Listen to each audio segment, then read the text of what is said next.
As turmas finalmente são definidas, levando em consideração o resultado dos testes, o nível do círculo mágico e a história da família. E como esperado, nenhum plebeu estava na turma alfa. Alguns professores até fazem alguns comentários menosprezando os plebeus. E um tiozinho bate o martelo, falando que a distribuição das turmas foi concluído, mas a professora Bridget tinha uma recomendação para a turma alfa, que seria o plebeu Desir Herman, o que claramente deixa todos os professores incomodados. Mas vamos até o resultado das salas, onde alguns alunos comemoravam que entraram na alfa, enquanto Desir não estava surpreso em estar na turma beta, porque na verdade ele estava preocupado com Romântica, que estava na mesma sala. A garota fica sem acreditar nisso e vamos pro primeiro dia de aula, onde Romântica pensava que esta sala estava caindo aos pedaços, além de estar toda mofada. Ela até se pergunta quando aquilo foi construído, enquanto o professor dizia que as habilidades dos magos eram classificadas em círculos que iam até o 7, sendo o nível 1 o mais baixo e o 7 o mais alto. E o nível do círculo tinha peso no vestibular, já que para estar na classe alfa eles tinham que estar pelo menos no círculo 2, mas todos da beta estavam no primeiro, o que deixa a Romântica indignada porque ela estava no círculo 2. O professor continua falando que a habilidade deles provavelmente não era útil no mundo sombrio real, mas mesmo assim era para eles fazerem o seu melhor, o que deixa a Romântica ainda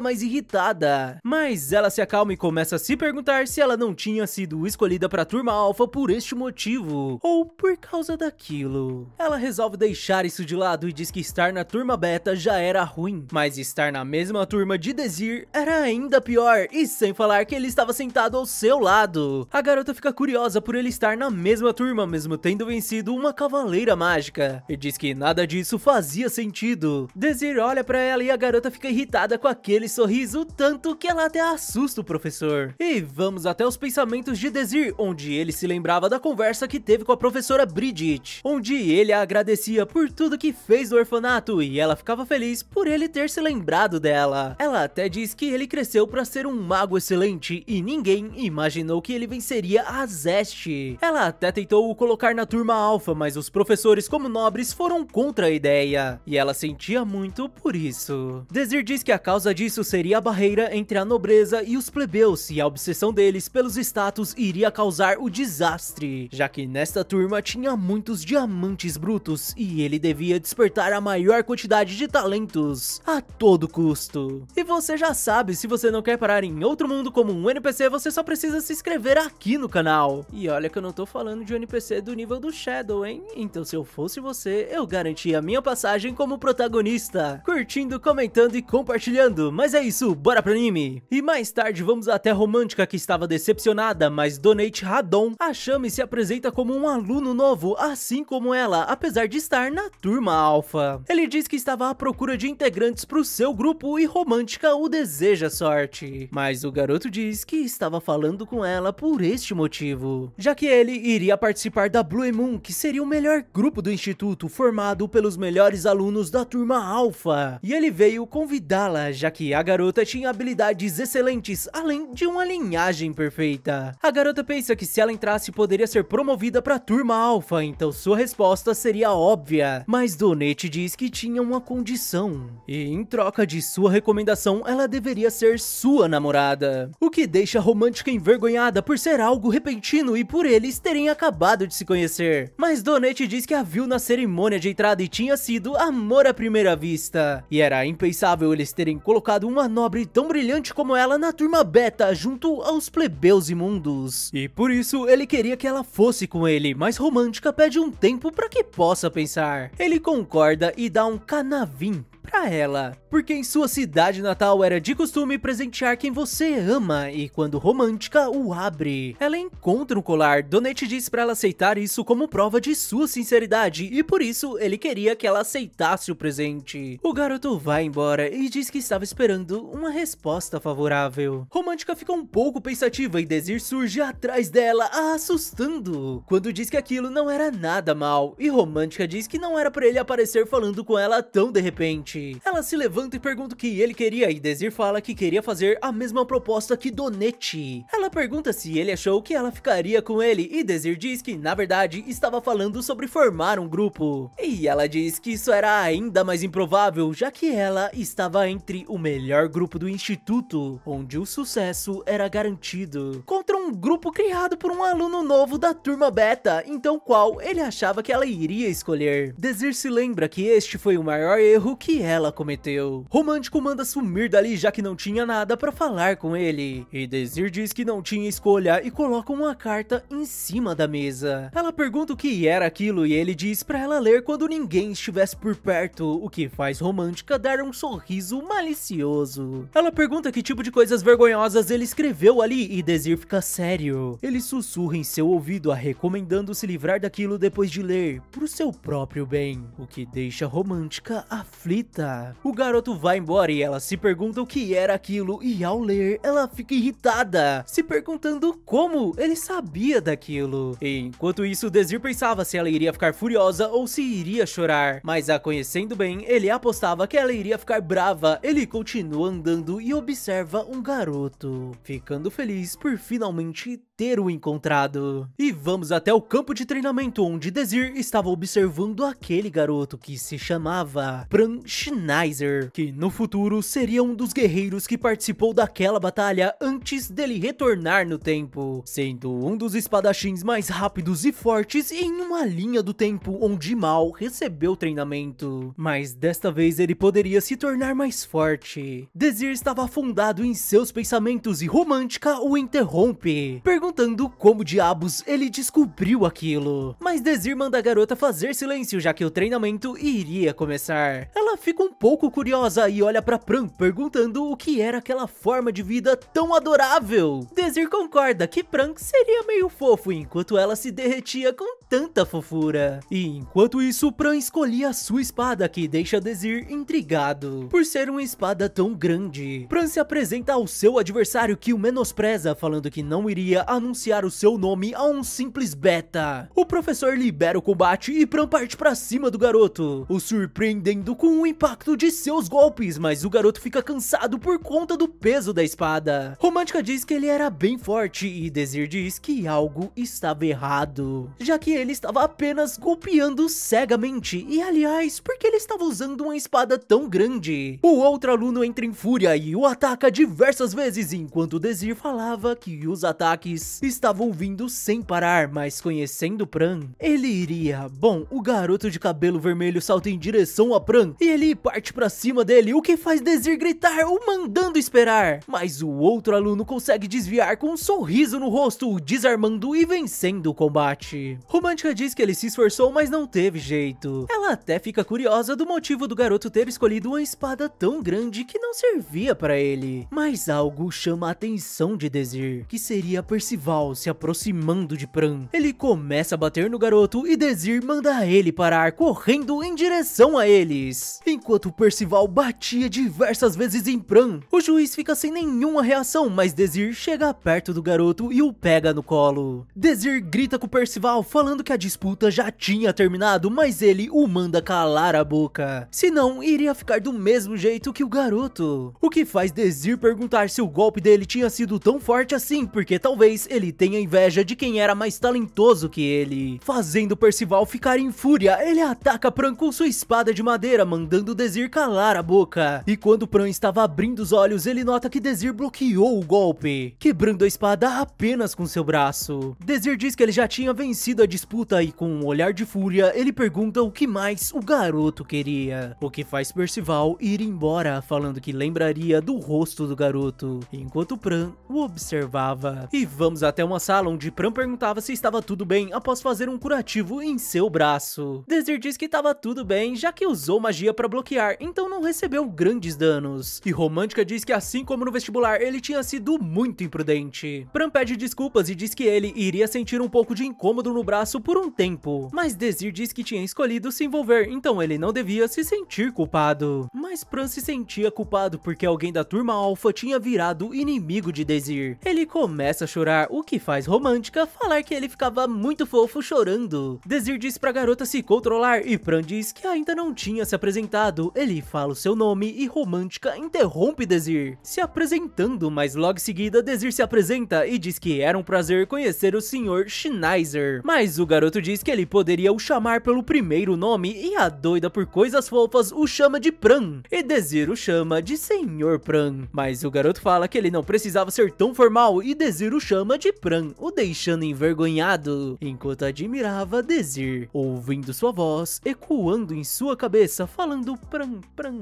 Pran. Ele até se arrepia e Desir em seu pensamento pergunta o porquê ele estava corado, mas tudo bem, já que o garoto estava feliz. E mais tarde eles se despedem de Pran, que diz que ele não o agradeceu o suficiente, então caso ele precisasse de algo, poderia o pedir, porque ele jamais iria se esquecer de sua bondade. Ele vai embora e Romântica se derrete mais um pouco com tamanha fofura, mas o clima logo muda, quando Desir pergunta o que ela queria falar com ele. Eles até vão pro lado de fora, onde Romântica pergunta se ele contou o que estava escrito no bilhete pra mais alguém. Desir diz que não tinha falado pra ninguém, apenas os professores estavam cientes disso, e por isso ela parou na turma beta, mesmo sendo uma nobre com habilidades incríveis. Desir começa a falar que no reino de Prilesha, que ficava a centenas de quilômetros dali, vivia um comerciante plebeu que fez uma fortuna com seu comércio, e este plebeu comprou o título de um nobre pobre, obtendo o nome Eru. E isso tinha acontecido quando Romântica Eru tinha apenas 4 anos. Desir diz a seguinte frase: mesmo comprando um título de nobreza, você continua sendo um plebeu, já que não poderia mudar seu sangue. E isto seria o que os professores desta academia pensavam, e por isso ela tinha sido colocada na turma beta, e ela devia recusar aquela oferta, já que o grupo Blue Moon estava aberto apenas aos nobres, mas Romântica diz que tinha certeza que Donete iria protegê-la. Mas Desir pergunta se ela se lembrava o que ele tinha dito sobre os plebeus, e Romântica se lembra do momento em que ele chama os plebeus de imundos. Desir continua falando que ela imaginava o que poderia acontecer se Donete descobrisse que ela era uma plebeia, e por isso ele a convida para participar de seu grupo, porque caso contrário... Romântica se irrita e pergunta se ele iria contar a todos que ela era uma plebeia, o mandando parar com isso, porque ele nunca teria sucesso com um grupo chantageando as pessoas para participarem dele. Mas Desir diz que não pretendia fazer isso, e caso ela recusasse, ele não teria escolha a não ser começar apenas com Pran, atingindo o ponto fraco da garota, que começa a pensar em Pran em vários momentos fofos, repetindo só você e Pran, enquanto Pran chamava por Desir, o que Romântica diz que não seria justo. Desir pergunta por que não seria justo, e ela diz que ele era muito suspeito, e vivia sorrindo por algum motivo, e ainda por cima sabia de muitas coisas sobre sua família, e agiu de forma imprudente no vestibular, e até venceu uma cavaleira mágica. Aliás, o pior de tudo seria seu feitiço de inversão, que a deixava intrigada, por ele conseguir fazer aquilo no círculo mais baixo. Desir sorri e pergunta qual seria sua resposta, e Romântica fica um pouco pensativa e diz que iria fazer o favor de entrar em seu grupo para assim descobrir o seu segredo. Desir sorri e aperta a mão dela, enquanto a garota dizia que este sorrisinho realmente a irritava, e o garoto diz que sabia disso. E com isso temos o final do terceiro episódio. Muito obrigado que ficou até aqui, e não se esquece de se inscrever no canal, além de curtir e comentar bastante para dar aquela mega moral para este iniciante. Mas é isso, valeu e até a próxima. E bora de pós-crédito, onde Pran segura uma espada menor que estava enrolada em um pano. Qual será o motivo dele não a usar? Bom, talvez a gente descubra no próximo vídeo, mas agora sim eu me despeço de vocês. Valeu e até mais.